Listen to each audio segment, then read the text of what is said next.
तो बड़ी खबर आपको बता रहे हैं, समाजवादी पार्टी की तरफ से एक और लिस्ट उम्मीदवारों को लेकर जारी की गई, चौथी लिस्ट, जिसमें 6 नाम और प्रमुख नाम धर्मेंद्र यादव का। आजमगढ़ से धर्मेंद्र यादव चुनाव लड़ेंगे।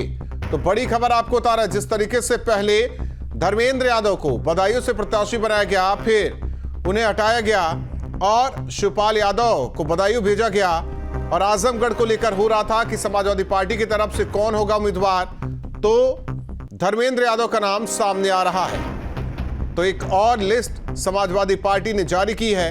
बड़ी खबर आपको बता रहे हैं, 6 प्रत्याशियों की लिस्ट जारी। अविनाश हमारे साथ जुड़े हैं सहयोगी। अविनाश, एक और लिस्ट यानी कि चौथी लिस्ट हम कहें समाजवादी पार्टी की, जिसमें प्रमुख नाम धर्मेंद्र यादव का, पहले बदायूं, फिर उन्हें प्रभारी बनाया गया कुछ लोकसभा सीटों पर और अब आजमगढ़ से धर्मेंद्र यादव को टिकट।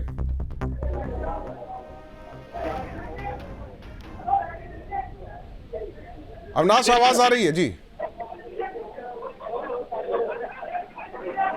तो बड़ी खबर इस वक्त की आपको बता रहे हैं, समाजवादी पार्टी ने 6 और उम्मीदवारों को उतारा है। गौतम बुद्ध नगर से डॉक्टर महेंद्र नागर, मिश्रिक सीट से मनोज कुमार राजवंशी, सुल्तानपुर से भीम निषाद को टिकट दिया गया है, इटावा से जितेंद्र दोहरे, जालौन से नारायण दास अहिरवार, आजमगढ़ से धर्मेंद्र यादव।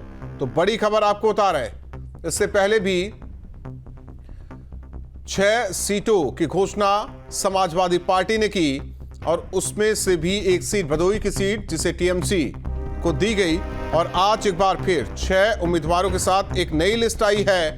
अविनाश हमारे साथ जुड़े हुए। अविनाश, और इसमें प्रमुख नाम, इन 6 नामों में धर्मेंद्र यादव का, आजमगढ़ से प्रत्याशी धर्मेंद्र यादव, पहले बदायूं, फिर लोकसभा सीट की जिम्मेदारी उन्हें दी गई और अब नाम आजमगढ़ से धर्मेंद्र यादव का।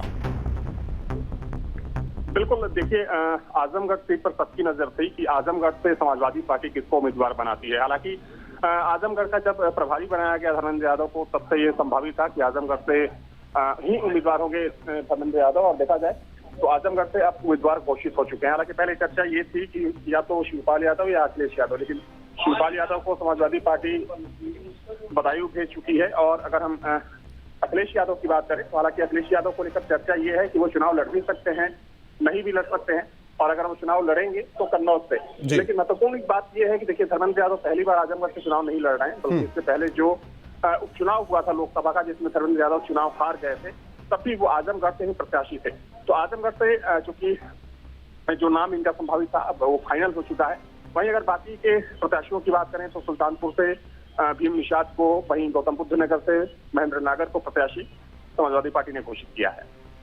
मिश्रिक से मनोज कुमार राजवंशी, इटावा से जितेंद्र दोहरे, जालौन से नारायण दास अहिरवार।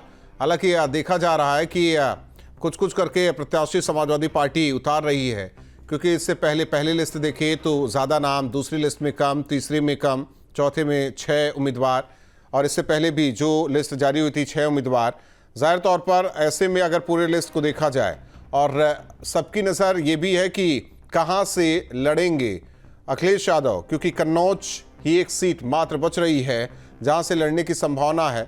आप भी ये बता रहे हैं कि लड़ भी सकते हैं, नहीं भी लड़ सकते हैं, लेकिन सवाल यही कि अगर हम पूरा इन नामों का आकलन करें तो जाहिर तौर पर परिवार के कितने सदस्य? देखिए, अगर पूरे परिवार की बात करें तो अभी तक चूंकि देखिए, मैनपुरी से डिम्पल यादव का बिल्कुल क्लियर है, वहीं शिवपाल यादव हो गए, धर्मेंद्र यादव हो गए। अगर राम गोपाल यादव के बेटे की बात करें, अक्षय यादव की, तो उनका नाम भी है।